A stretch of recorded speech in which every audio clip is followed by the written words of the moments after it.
unstoppable! But we're gonna stop them anyway! Send in the Marines! Drake, Ripley, Ain't-Bone, Bishop. Eat torch, bug brain! 1992. The year that Alien 3 chest burst into theaters and Bill Clinton sax-walked his way into the White House. Many of the most iconic TV shows came to a close, and we culturally debated, is it still okay to have a mullet? We unequivocally decided, absolutely. Go nuts, Billy Ray. Just don't tell my heart. We're taking you through all of the television shows, news, and events of the 1990s. This is Timeline TV. You've given up drinking before.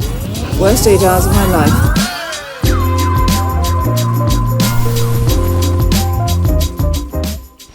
Get ready, because this one is all about 1992. But before we get started, be sure to subscribe to the Weird History channel and let us know in the comments below your favorite 90s memory. Now, don't touch that dial, or skip button, I guess. Hey, we having some fun now. Dennis Miller, a former SNL star known for his dry quips and deadpan delivery as host of the Weekend Update segment, launched his very own show, aptly titled The Dennis Miller Show, on January 20th. He looks like a host. Let's see if he can talk. The show would only last one season, but Miller went on to host the much more successful Dennis Miller Live in 1994, which ran for 215 episodes, and won multiple awards for its writing. The National Football League proudly presents the 1992 Super Bowl 26 Halftime Spectacular. Going up against the Super Bowl was unheard of then. It's winter magic! But the hit show In Living Color drew 20 million viewers away from the event's halftime show on the 26th. Our Super Bowl countdown clock. It'll be coming on later in the show to let you know when to switch back to the second half. You won't miss any of the senseless brutality. Keenan's nice, man. And the people he worked with, they thought of that concept, and it was bonanza. I mean, he's made corporate America trillions, easily. It was such a significant loss of eyeballs that the following year, the Super Bowl booked Michael Jackson to perform during halftime. And the halftime show has been a pop culture spectacle ever since. Earlier that same day, Bill and Hillary Clinton addressed the nation on 60 Minutes over sexual misconduct allegations made by a woman named Jennifer Flowers during his time as governor of Arkansas. You're categorically denying that you ever had an affair with Jennifer Flowers. I've said that before, and so is she. It wouldn't be the last controversy Clinton would have to deal with on his road to the White House. Jesus, Mary and Joseph. Oh, so silly. George Lucas brought his famous globe-trotting adventurer to television on March 4th with the debut of The Young Indiana Jones Chronicles on ABC. Starring Sean Patrick Flannery as a teenage Indy, the show was a big-budget spectacle that eventually featured a cameo from Harrison Ford himself. The world met a big purple dinosaur named Barney on April the 6th. Kids loved the cloyingly wholesome Tyrannosaur, propelling his show to 14 seasons and a series of successful feature films. Don't worry, I'm not going to sing the song. Or am I? Several classic shows signed off for good later in the month. On April 25th, the beloved Tony Danza sitcom, Who's the Boss?, exited television screens forever. Morning. May I help you? Well, if you're Angela Bauer, I'm here to help you. We started the series with me with a towel on my head, opening the door to him, trying to figure out the end of the season.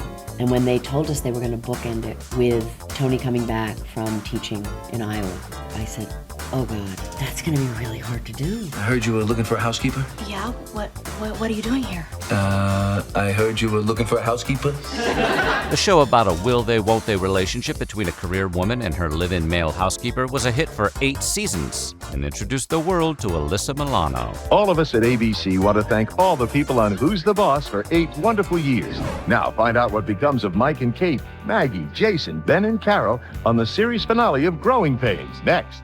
Growing Pains followed the ups and downs of the Seaver family for 7 seasons and spawned a spin-off, Just the 10 of Us. Can't we stay and see what the new people look like? I'd rather not know. On the last day of April, one of the most successful shows of all time signed off for good. Originally debuting in 1984, The Cosby Show turned stand-up comedian Bill Cosby into America's dad and became a modern classic over the course of 8 seasons. That incredible shot of how we ended the show with Cliff and Claire dancing and then him deciding just to dance her right off of the set. Finally, the Golden Girls gave us one last thank you for being a friend on May 9th. The last picture was a little blurry. It was hard to tell who was who. No offense, Pussycat. Pussycat, huh? Nobody's called me that since the Navy. The sitcom followed 4 retired women living together in a suburban home and featured Betty White as the absent-minded Rose. God, if a woman with all my gifts is jealous of her, I can't imagine what a woman like Rose must be thinking. Hi-ho, the dairy-o, the farmer in the dell. 10 days later, Vice President Dan Quayle attacked the fictional character Murphy Brown for having a child out of wedlock during a speech at San Francisco's Commonwealth Club. A character who supposedly epitomizes today's intelligent, highly paid professional woman, mocking the importance of fathers by bearing a child alone and calling it just another lifestyle choice. The series later cleverly incorporated the footage into an episode, blurring the line between fiction and reality. I'd like to introduce you to some people who might not fit into the Vice President's vision of a family, but they consider themselves families nonetheless. Quayle is just getting stomped tonight, huh? This is not going to happen. They can't do this to 7 people. Considered one of the first reality shows, The Real World premiered on MTV May the 21st. The story of several strangers picked to live in a house created many of the tropes we now consider standard for reality television and ran for 33 seasons. MacGyver, the TV hero famous for making improvised devices with everyday objects, pulled off his final daring escape in April. The classic Richard Dean Anderson vehicle ran for 7 seasons plus 2 made-for-television movies and would be revived in 2016 with Lucas Till in the title role. On behalf of all of us at MacGyver, I'd like to thank you, our audience, for 7 great seasons. Here's Johnny! Johnny Carson, the undisputed king of late night and host of The Tonight Show for 30 years, made his 4,531st and final appearance as host on May 22nd. I'm going to join the cast of Murphy Brown and become a surrogate father to that kid. Jay Leno would take over hosting duties 3 days later. On the 30th of May, beloved sci-fi spin-off Star Trek: The Next Generation aired the classic episode The Inner Light, widely considered by Trek fans to be the best episode of the series. The hit NBC sitcom Night Court, following a bunch of miscreant attorneys and a madcap judge working the late shift, ended its initial 8-season run the very next day. The show was recently revived, with original series star John Larroquette reprising his role as slimy district attorney Dan Fielding. 6 months after his 60 Minutes interview, presidential hopeful Bill Clinton appeared on the Arsenio Hall show, where he threw on a pair of sunglasses and rocked out on the saxophone. The June 3rd broadcast is cited as a crucial moment in both boosting Clinton's popularity and cinching him the election. There were few bands in the world bigger than Guns N' Roses in 1992, and on June 6th, the group premiered the music video for November Rain, which would become the first video to get 1 billion views. 4 rainy days later, MTV aired the first ever MTV Movie Awards, the network's first concrete push into Hollywood that would eventually lead to films like Beavis and Butthead, Do America, and Napoleon Dynamite. Jeez. It's motivating, it's good for the film industry, and I think it's great for us to know what people like. Def Jam Records co-founder Russell Simmons debuted his landmark stand-up comedy showcase Def Comedy Jam on July the 1st. LT and Ice-T. What, man, what's up? Y'all got the same mother? What is she, an albino linebacker? Initially co-hosted by Martin Lawrence, the show aired on HBO for 8 seasons and featured performances from future stars like Dave Chappelle and Chris Tucker. Thank y'all for the block party. I'll see y'all next week. Peace. Debuting on Fox on July 8th, the primetime soap Melrose Place began as a spin-off of Beverly Hills 90210, following a slightly older cast of characters living in the titular apartment complex. Excuse me. It's okay. I was just hot. But would become a cultural phenom all its own, thanks in part to Heather Locklear's role as the villainous Amanda Woodward. You folks see that flashing sign up there? Now that sign says applesauce. Just over a month later, on the 15th of August, The Larry Sanders Show aired its first episode on HBO. Hey, listen, you're not going to do Arsenio or Leno, are you? I've got to. Hey, it's a business. Get used to it. Blow me. The celebrated parody of a late-night talk show starred Gary Shandling as the title character and was showered with awards across its 6 seasons. Hey now! There, you just said it again. Aiming for a slightly different audience, Nickelodeon debuted its Snick at Night programming block that same day.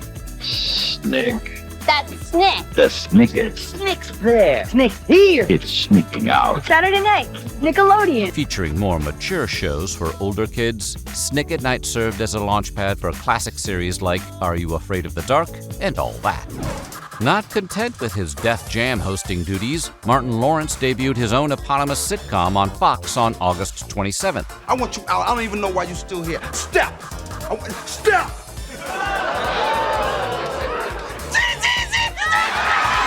The hit show ran for 5 seasons and solidified Lawrence as a major star. Famed wrestler and performer Andre the Giant made his final television appearance in America on September 2nd, giving a short interview during World Championship Wrestling's Clash of the Champions 20 from the Center Stage Theater in Atlanta. Thank you, and I'm very happy to be back here to see all my TBS, all wrestling stars.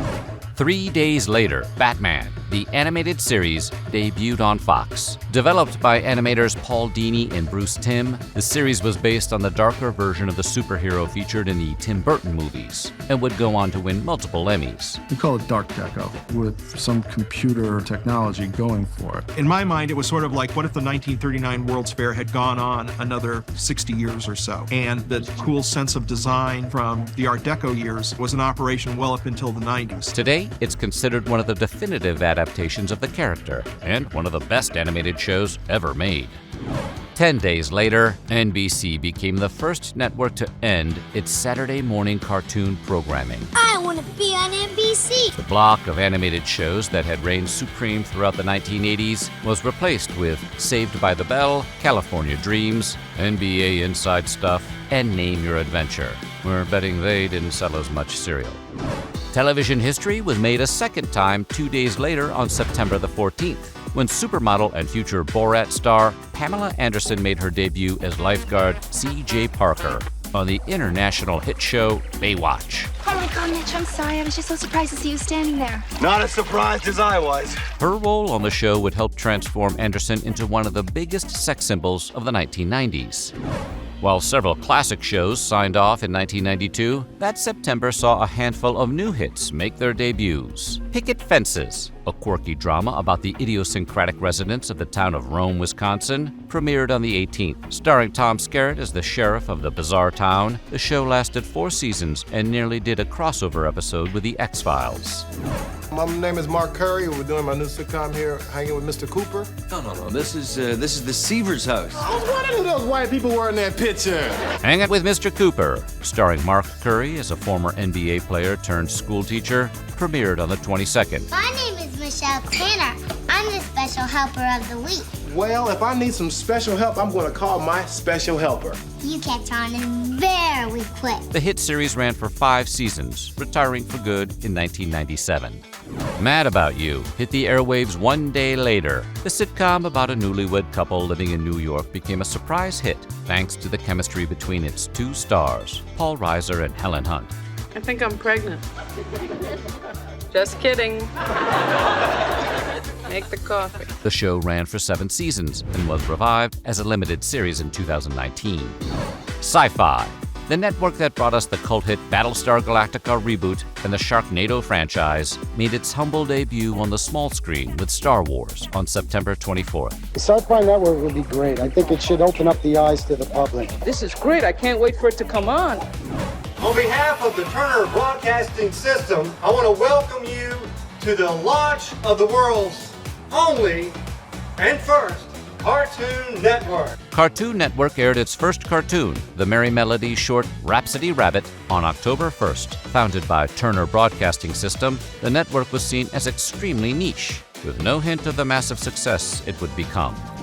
Controversial singer Sinead O'Connor kicked off November by ripping up a picture of Pope John Paul II live on SNL in protest of the Catholic Church's history of covering up child abuse. Fight the real enemy. Which would later be revealed in a 2002 investigation. O'Connor was banned from the show for life.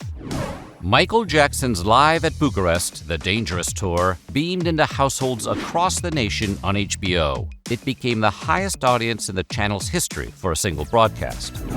In celebration of the 30th anniversary of Star Trek, original series star James Doohan reprised his role as Scotty on the October 12th episode of Star Trek The Next Generation, titled Relics. But I've always found that a ship is only as good as the engineer who takes care of it. And from what I can see, the Enterprise is in good hands. Doohan would reprise the role again 2 years later in the TNG film Star Trek Generations. And on Halloween, Fox Kids debuted X-Men, the animated series. The show made the X-Men one of the best-selling superhero properties of the 90s, leading to the blockbuster film series starring Hugh Jackman. Watch the premiere of X-Men Saturday morning, October 31st on Fox. One of the most controversial half hours of television ever produced, the Seinfeld episode, The Contest, premiered 18 days later on November 18th. In the episode, the four main characters make a bet to see who can go the longest without, self-love. Despite initial pushback, it went on to become one of the show's signature episodes. You're out? Oh my God, the Queen is dead.